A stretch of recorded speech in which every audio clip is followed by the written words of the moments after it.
Hello दोस्तों, हमारे YouTube channel में आप सभी का स्वागत है।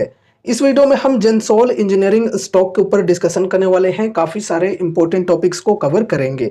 देखो, आज फिर से स्टॉक में बड़ी गिरावट देखने को मिली है। सुबह से शाम तक स्टॉक जो है ये एकदम लोअर सर्किट में ही हमें ट्रेड करते हुए देखने को मिला है। अब इन्वेस्टर्स जो यहाँ पर हाई के लेवल्स पर खरीद कर बैठे हुए हैं, वो बेचना भी चाहें तो नहीं बेच पा रहे हैं, क्योंकि एलसी लग रहा है, कोई बायर्स ही नहीं है, सिर्फ और सिर्फ यहाँ पे सेलर्स हैं। और देखो, अभी यहाँ पर सर्किट लिमिट जो है हालांकि चेंज हो गई है, पहले 20% की थी, अब 10% की है। लेकिन ये भी जो गिरावट की परसेंटेज है ये कम नहीं है भाई साहब, ये भी काफ़ी ज़्यादा है। गिरावट की शुरुआत यहाँ पर कब हुई? गिरावट की शुरुआत यहाँ पर रिसेंट की मैं बात कर रहा हूँ। वैसे तो गिरावट काफ़ी पहले से ही चल रहा है, लेकिन रिसेंटली जो गिरावटें शुरू हुई हैं स्टॉक में वो परसों से शुरू हुई हैं। इसके पीछे रीजंस की हम बात करें तो रीजन यहाँ पर ये था कि केयर जो रेटिंग एजेंसी है, इन्होंने स्टॉक को डाउनग्रेड किया है, रेटिंग को यहाँ पर काफ़ी ज़्यादा डाउनग्रेड किया है, घटाया है। इस न्यूज़ को हमने कवर भी किया था परसों के दिन ही, जब स्टॉक में 20% की लोअर सर्किट के साथ एक बड़ी गिरावट आई थी। अब देखो, रेटिंग को इन्होंने डाउनग्रेड क्यों किया था, तो इसके पीछे रीजंस इन्होंने बताए थे कि कंपनी के अंदर लिक्विडिटी की इशू है एंड डेप्ट जो है वो काफ़ी ज़्यादा है, और डेप्ट की रीपेमेंट में कंपनी जो है ये डिले कर रही है। जो लेंडर्स हैं उनके द्वारा ही ये सारी इन्फॉर्मेशंस दी गई थी केयर को, तो उन्हीं चीज़ों के अनुसार केयर ने यहाँ पर ये इन्फॉर्मेशन दी है एंड रेटिंग्स को डाउनग्रेड किए, ठीक है। एंड उसके बाद शेयर में भयंकर बिकवाली देखने को मिली। अब देखो, यहाँ पे कल की बात करें तो सर्किट लिमिट चेंज हो गया था, तो कल के दिन 10% की लोअर सर्किट देखने को मिली, आज भी 10% की लोअर सर्किट देखने को मिली। तो देखो, यहाँ पर केयर के द्वारा डाउनग्रेड किया गया। उसके बाद एक और एजेंसी है जो कि इकरा, इकरा के द्वारा भी यहाँ पर डाउनग्रेड किया गया है रेटिंग को। एंड साथ ही साथ इन्होंने कुछ और भी चीज़ों को मेंशन किए हैं। यहाँ पर देखो, कही जा रही है हेडलाइन में, Gensol engineering falsified documents on डेब्ट सर्विसिंग सेज इकरा, स्टॉक टम्बल्स 10%, ठीक है।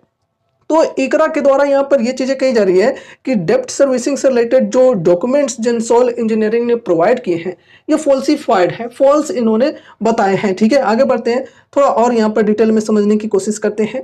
कही जा रही है, in its latest report ICRA downgraded the rating of Gensol Engineering after receiving feedback from the company's lenders about the ongoing delays in debt servicing. The brokerage said Gensol has repeatedly highlighted that it has enough liquidity available to support its operations. During an investor call held in February, the company's management had said that the total liquidity in the books stood at Rs 250 crores in addition to access to working capital limits. देखो दोस्तों, company के द्वारा यहाँ पर ये चीज़ें कही गई थी लिक्विडिटी को लेकर कि हमारे पास लिक्विडिटी पर्याप्त मात्रा में है जिससे हम यहाँ पर अपने ऑपरेशंस को कर सके। लेकिन इन चीज़ों को इकरा जो है वो फॉल्स बता रहा है, ठीक है। आगे बढ़ते हैं, आगे यहाँ पर देखो कही जा रही है, however ICRA has now learned that certain documents shared by GEL यानी कि Gensol engineering limited with ICRA on its debt servicing track record were apparently falsified, which raises concerns on its corporate governance practices including its liquidity position, the ICRA said in its note, ठीक है। तो यहाँ पर ये चीज़ें कही जा रही है कि ICRA को जो डॉक्यूमेंट्स इन्होंने प्रोवाइड किए हैं डेप्ट सर्विसिंग से रिलेटेड जो ट्रैक रिकॉर्ड होता है वो यहाँ पर फॉल्स है, ये इनका कहना है इकरा का, ठीक है। और इन्हीं चीज़ों को लेकर यहाँ पे इन्होंने रेटिंग को डाउनग्रेड किए हैं। इनका भी कहना सेम है कि लिक्विडिटी की इशू है एंड लेंडर्स के माध्यम से जो जानकारी प्राप्त हुई है वो ये है कि डेप्ट की रीपेमेंट में कंपनी डिले कर रही है, ठीक है। तो इन सभी वजहों से इकरा ने डाउनग्रेड किया है। अब देखो, यहाँ पे आगे वही चीज़ें कही जा रही है कि जेंसोल इंजीनियरिंग का जो शेयर है ये अनदर 10% क्रैश हुआ है। किस वजह से? यहाँ पर फॉल्सिफिकेशन ऑफ डेटा, ठीक है। तो फॉल्सिफिकेशन ऑफ डेटा की जो खबर आई है इकरा के द्वारा, तो इसके वजह से अनदर 10% की गिरावट देखने को मिली है, ठीक है। अब देखो, यहाँ पर बारी आती है कंपनी की। कंपनी के जो चेयरमैन एंड मैनेजिंग डायरेक्टर हैं इनके द्वारा भी कुछ चीज़ें कही गई है। जवाब के तौर पे इकरा ने जो यहाँ पर एलिगेशन लगाए हैं, एलिगेशन हम इसे कहेंगे कि मतलब जो डॉक्यूमेंट्स प्रोवाइड किया आपने ये फॉल्स है। तो इन चीज़ों से रिलेटेड यहाँ पर सीएमडी का क्या कहना है, देखो, Anmol Singh Jaggi, chairman and managing director of Gensol engineering, told CNBC TV 18 that Gensols has faced a temporary liquidity mismatch caused by the simultaneous execution of several large scale projects। देखो दोस्तों, यहाँ पर एक CNBC टीवी 18 की इंटरव्यू के दौरान जेंसोल इंजीनियरिंग के जो CMD हैं, इन्होंने ये चीजें कहे हैं कि जेंसोल इंजीनियरिंग के अंदर टेम्पररी बेसिस पे लिक्विडिटी मिसमैच देखने को मिल रही है। ठीक है, लिक्विडिटी की थोड़ी सी कमी देखने को मिल रही है टेम्पररी बेसिस पे। इसके पीछे कारण की बात करें तो कारण इन्होंने यहां पर ये बताए हैं कि एक साथ लार्ज स्केल वाले जो प्रोजेक्ट्स हैं इनको एग्जीक्यूट किया गया है, तो इसी वजह से यहां पर लिक्विडिटी की प्रॉब्लम आई है टेम्पररी बेसिस पे। Jaggi said during the first 9 months of the physical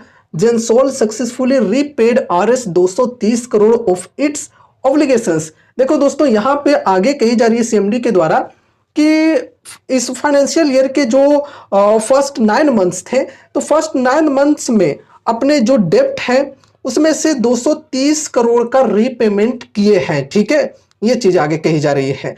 the companies immediate focus is on safeguarding its operations, protecting customers' interests and ensuring business continuity। ठीक है, तो यहां पर देखो आगे कही जा रही है कि कंपनी की इमीडिएट फोकस है कि अपने जो ऑपरेशंस हैं इन्हें सेफ गार्ड करें एंड कस्टमर्स के जो इंटरेस्ट हैं इन्हें प्रोटेक्ट करके चलें, साथ ही साथ ये जो बिजनेस है बिजनेस की कंटिन्यूटी को बनाए रखें। इन चीजों के ऊपर कंपनी जो है ये इमीडिएट फोकस करके चल रही है। ठीक है, आगे देखो यहां पर कही जा रही है in a statement issued on March 5 Gensol engineering has said that the rating downgrade by CARE and ICRA were led by short term liquidity mismatch, जो कि अभी हमने डिस्कस भी किया कि केयर एंड इकरा के द्वारा यहां पर रेटिंग को डाउनग्रेड किया गया है।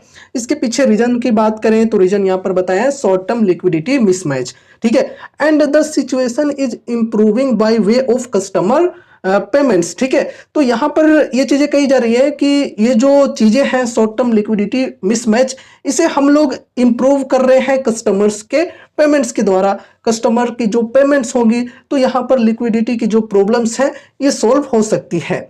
आगे यहां पर कही जा रही है we deny any involvement in falsification claims and would be setting up a committee to comprehensively review the matter, Gensol had said। देखो आगे यहाँ पर कही ये जा रही है कि जो इकरा ने यहाँ पर आरोप लगाए हैं कि इन्होंने जो डॉक्यूमेंट्स दिए हैं ये फॉल्सिफिकेशन है या फॉल्स हैं, तो इन चीज़ों से रिलेटेड यहाँ पर इन्होंने कहे हैं ये लोग साफ तौर पे इनकार कर रहे हैं, डिनाई कर रहे हैं।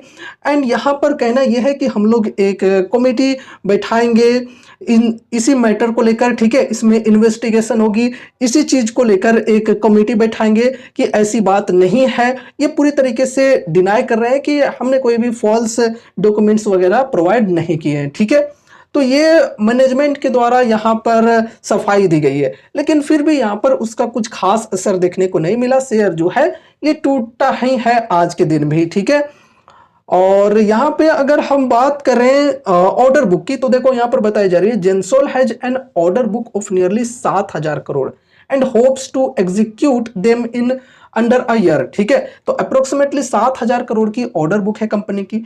एंड यहाँ पर कंपनी एक्सपेक्ट करके चल रही है कि 1 साल के अंदर ये जो ऑर्डर्स हैं इन्हें एग्जीक्यूट कर देंगे। ठीक है, ऑर्डर बुक तो यार बढ़िया है।